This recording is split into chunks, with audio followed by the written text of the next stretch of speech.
hay un informe del Banco Central, hay un documento del Banco Central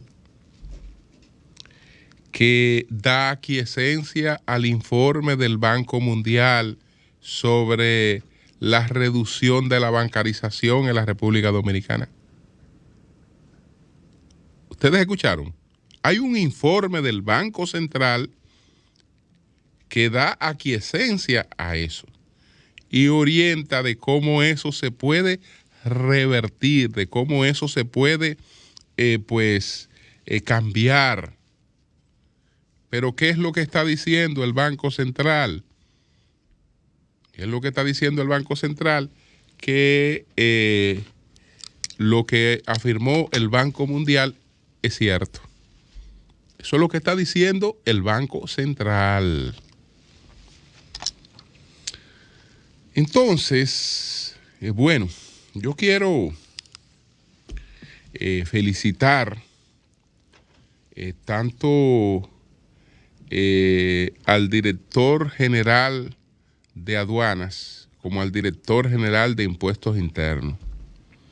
He visto algunas reseñas que se han publicado sobre lo que ha ocurrido con estas dos instituciones en este año 2022.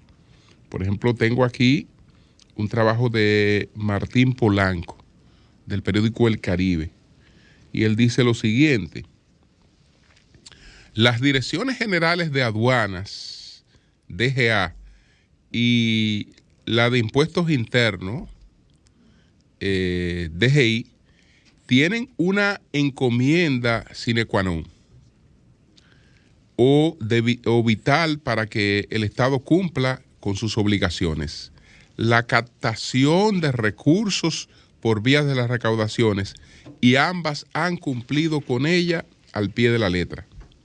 Pero si bien la función recaudadora es por la que mayormente se le identifica y conoce, el trabajo de las dos instituciones es mucho más amplio y necesario. Más allá del Estado, son fundamentales para el sector privado y para los negocios. En cuanto al crecimiento de las recaudaciones de la Dirección General de Aduanas, este año fueron un 18% mayores que en 2021. Y en el caso de la Dirección General de Impuestos Internos, la recaudación acumulada de enero a noviembre creció 7.4%. Entonces, tanto aduanas como impuestos internos han trabajado en diversos frentes para los que han puesto gran empeño. En una evaluación sobre el gobierno, las dos tienen resultados sobresalientes. La Dirección General de Aduanas, que dirige Eduardo Sanz Lobatón, ha avanzado, por ejemplo, en su programa Operador Económico Autorizado, OEA, que es un pilar para la facilitación del comercio seguro.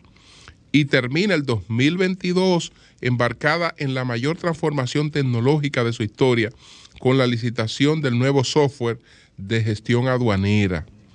En el país hay 549 empresas certificadas OEA, es decir, que tienen esta certificación de aduana. Entonces, el crecimiento de 81% de las certificaciones OEA llega por primera vez a las pymes a través de OEA Simplificado, que pueden utilizar despacho en 24 horas, un programa lanzado en junio del año 2021. Y por ahí, pues, continúa estas informaciones. Así es que nuestras felicitaciones, pues, tanto al director de aduanas, Eduardo Sanz Lobatón, como a Luis Valdés, el director general de impuestos internos, por los resultados que muestran este año, pero no solo por eso, sino también por realmente los procesos que están empujando, que están llevando a cabo para dejar su impronta en esas instituciones. Entonces, eso, pues pasamos ya a otro tema de los que tenemos en agenda. En primer lugar, ¿Por qué? Porque el Imperio Romano se decanta por el cristianismo cuando tenía al judaísmo. Y entonces, ¿por qué privilegia la creación de otra creencia monoteísta y la prefiere como religión oficial versus la religión monoteísta original, que era el judaísmo? Porque al ver los aportes del cristianismo, no podemos olvidarnos de los aportes del judaísmo. Lo que tiene el árbol de florido muchas veces vive de lo que tiene de sepultado. Quien cambia la visión politeísta por una visión monoteísta es el judaísmo. El Dios que hoy es universalmente venerado es el Dios de los judíos. Todos hemos terminado, pues de una manera u otra, creyendo en el Dios de los judíos. Entonces, si los judíos son los que introducen el monoteísmo, si son los que difunden el monoteísmo por todo el mundo, ¿por qué el Imperio Romano, que dominó a los judíos, no escogió al judaísmo y empujó, por no decir creó, porque en gran medida lo creó, por lo menos con ese carácter universal que tiene, al cristianismo? Porque hay gente que habla del cristianismo y habla de Jesús como si Jesús fundó el cristianismo, y Jesús no creó ninguna religión y no fue cristiano. No tuvo tiempo de ser cristiano Jesús. Jesús nació y fue crucificado en el judaísmo. Es decir, no fue cristiano, porque el cristianismo se crea pues emulando el mensaje de Jesús después de su crucifixión. Pero muchos años después, el movimiento, la comunidad primitiva no se denominaba cristiana, era la de los pilares.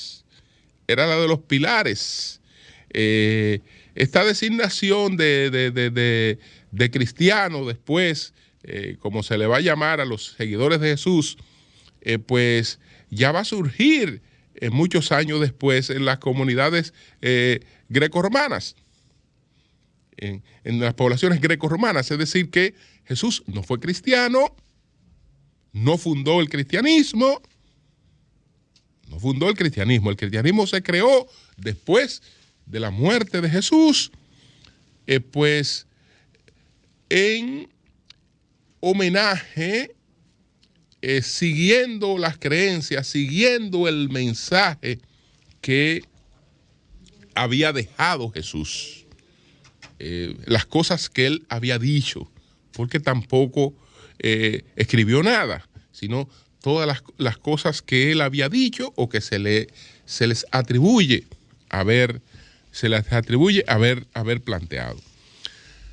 Entonces, el imperio tenía al judaísmo y convivió con el judaísmo y trató de asimilar el judaísmo, pero el judaísmo era impenetrable por varias razones. El judaísmo nunca ha sido una creencia proselitista. Y cuando estoy hablando de proselitismo, no estoy hablando del proselitismo como lo conocemos hoy, porque el proselitismo no nació buscando votos. El proselitismo no nació buscando votos para ganar unas elecciones o afiliados para un partido. El proselitismo surgió pues buscando adeptos a una fe. Eso es lo que es el proselitismo realmente en sus orígenes. Y el judaísmo nunca fue una religión proselitista. Sus hijas sí lo fueron. Sus hijas o sus hijos sí lo fueron. Las dos grandes religiones monoteístas que son hijas del judaísmo, que son el Islam y el cristianismo. Esos hijos o esas hijas de pues esas religiones que son hijas del judaísmo. Esas dos religiones, a diferencia de la madre, sí son proselitistas y sí surgieron con un carácter proselitista. Pero el judaísmo era muy difícil de asimilar por el Imperio Romano, porque no se adaptaba, no se flexibilizaba a los intereses del imperio. Podía convivir con él, pero cada cual con su naturaleza y cada cosa en su lugar. Era incómodo porque el imperio lo encabeza un emperador, pero el emperador en una sinagoga no es otra cosa que un gentil.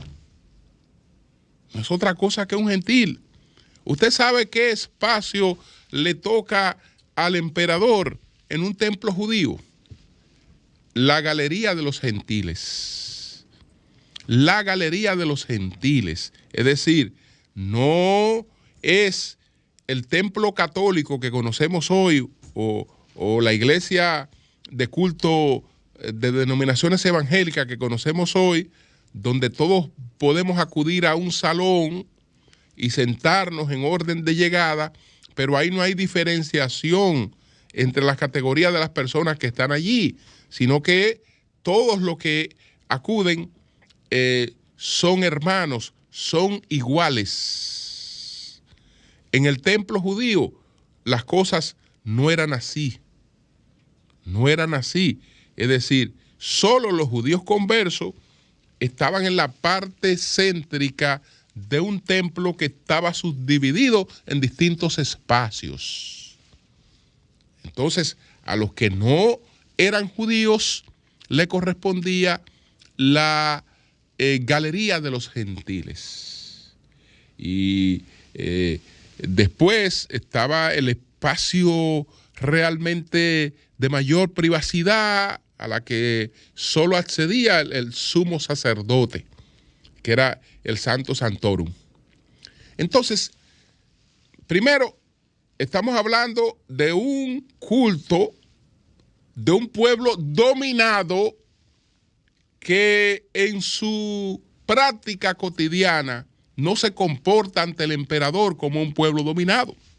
¿Por qué? Porque su culto no se lo permite. Primero prefieren la muerte.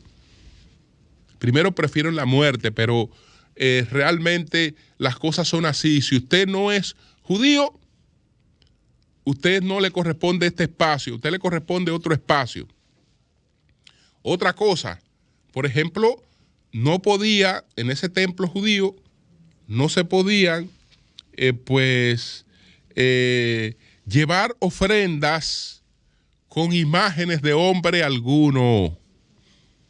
La moneda del templo judío era una moneda especializada porque no tenía imagen de hombres. y no importa que ese hombre fuera el emperador, no se podía ir con una moneda que tuviera cara de hombre alguno, por más grande que fuera ese hombre. Entonces, por eso es que ustedes ven que hay alguna cosa de la que se distorsionan un poco en la tradición cristiana, y quien no conoce la tradición judía las asume como verdades del cristianismo, pero son cosas que hay que colocarlas ciertamente en cuestionamiento. Hay que colocarla en cuestionamiento porque nunca fue cierto que de repente aparecieron unos mercaderes en el templo y que esos mercaderes, pues Jesús se encontró con ellos y los expulsó de allí, diciéndole que la casa de su padre no era casa de negocio. Eso nunca pudo haber ocurrido dentro del judaísmo, porque cuando ese muchacho nació, esa tradición tenía miles de años y esa gente siempre estuvo allí. ¿Por qué estaba allí? Justamente por lo que acabo de decir. Como cuando usted llevaba la ofrenda, esa ofrenda, no importa que fuera del emperador, no podía tener cara de hombre. Esa ofrenda, entonces, el propio templo tenía los espacios donde se intercambiaba esa moneda por la moneda del templo. Los animales que iban a ser sacrificados también tenían unas características especiales. Entonces, se llevaban los animales para el sacrificio, pero esos animales eran canjeados por otros que estaban aptos para el sacrificio. Y así por el estilo. Entonces, eso no fue algo que apareció de repente, no. Eso era parte de la organización del templo. Eso era parte de la práctica judía. Entonces, todas esas cosas se hacían muy incómodas para Roma, porque ya Roma no tenía ningún problema en acoger al judaísmo como su religión, porque ya Roma se había producido en Roma algo que parece que es contradictorio, porque lo que ocurre siempre es que el que domina impone su cultura. Sin embargo, con Roma no ocurrió eso. Es decir, Roma dominó a los griegos, pero quien le comunicó su cultura a Roma no fue Roma a los griegos, sino los griegos fue lo que le comunicaron el peso de su cultura a Roma. Pasa lo propio con los judíos, y los judíos son los que le comunican a toda la humanidad la creencia en un solo Dios. Es decir, los que imponen esta cultura, esta fe de creencia en un solo Dios, son los judíos. Pero esa creencia no era tan flexible como para convertirla en el eje, en un factor de unidad de un imperio que ya experimentaba cierta decadencia y necesitaba un elemento de cohesión, y entendió que ese elemento de cohesión era la religión. Entonces no podía ser el judaísmo, por esas incomodidades que tenía el judaísmo y por esa lectura que tenía el judaísmo de que el Dios y todas las cosas eran para ellos, y los otros, pues, podíamos ser una ñapa añadida, pero que todo era para ellos. Entonces, ¿qué hace el judaísmo? El judaísmo aprovecha, Roma aprovecha la división o las dos corrientes en las que quedan divididos los seguidores de Jesús, y se decanta por una de ellas.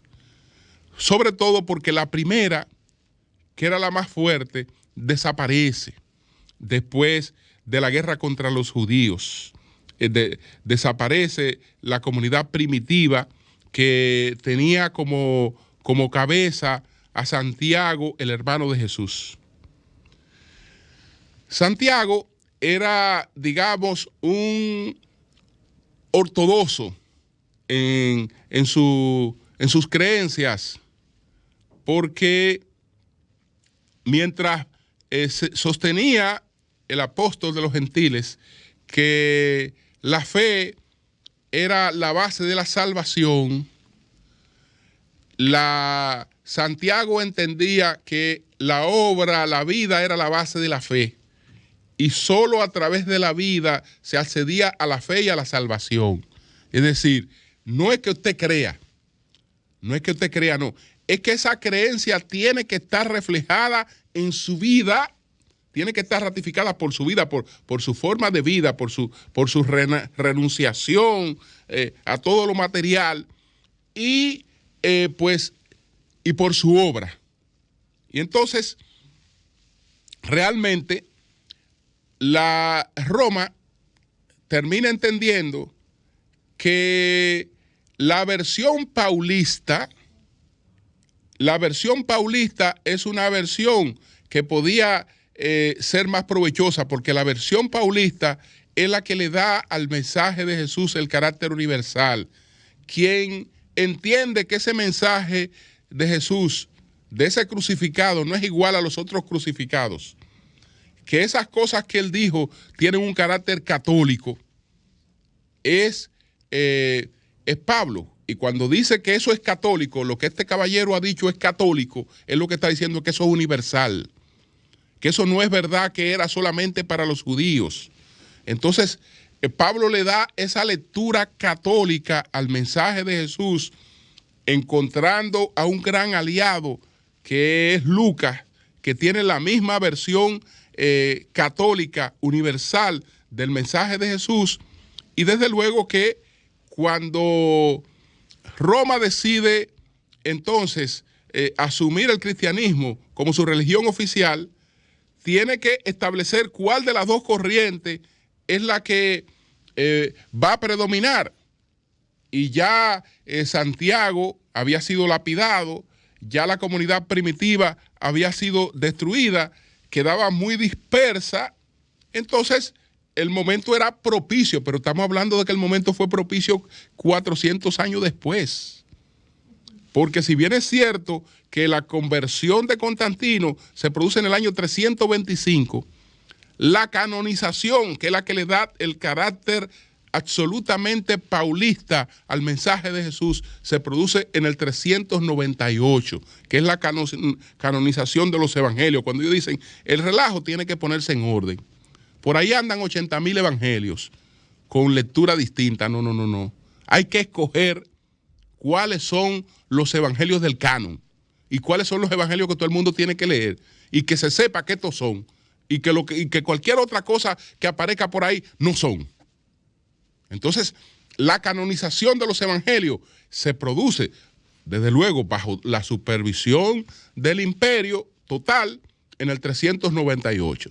Y ahí se trata de tener un poquito de equilibrio, pero es claro que toda la inclinación es por la versión paulista, porque como ya hemos explicado, como no podía ignorarse totalmente a Santiago, bueno, se colocó en el Nuevo Testamento una carta de Santiago. Vamos a poner una carta de Santiago aquí. Vamos a poner 2 cartas de Pedro. Vamos a poner 3 cartas de Juan. Pero tírame 14 cartas de Pedro ahí. Y ahí la cosa quedó claramente establecida de cuál era la versión en base a la cual se iba a convertir en universal esa creencia. Lamentablemente, todo ese esfuerzo no bastó para lo que el imperio quería, porque el imperio no duró un siglo, no sobrevivió un siglo. Ya en el 476 canoniza los evangelios, en el 398, pero ya en el 476 ha caído el imperio romano de Occidente. Entonces, básicamente por eso, porque aún queriendo y así habiendo hecho un esfuerzo de muchos años por declarar, porque la religión oficial fuera el judaísmo era impenetrable y lo sigue siendo todavía. Lo sigue siendo todavía porque todavía no es una religión, no es una creencia proselitista. Usted nada más es judío si nace judío o si experimenta una conversión a la cultura judía, una asimilación a la cultura judía. Pero no es que yo pasé por allí, me gustó la prédica, me arrepentí y aquí estoy yo como judío. No. Ellos no les interesa eso. No le interesa eso. Entonces eso le interesa al Islam, que está creciendo bastante, y le interesa al cristianismo, que ha seguido creciendo en sus distintas versiones, en la protestante y en la católica. Entonces, básicamente fue esa la razón por la que el imperio se fue por el cristianismo. Entonces, bueno.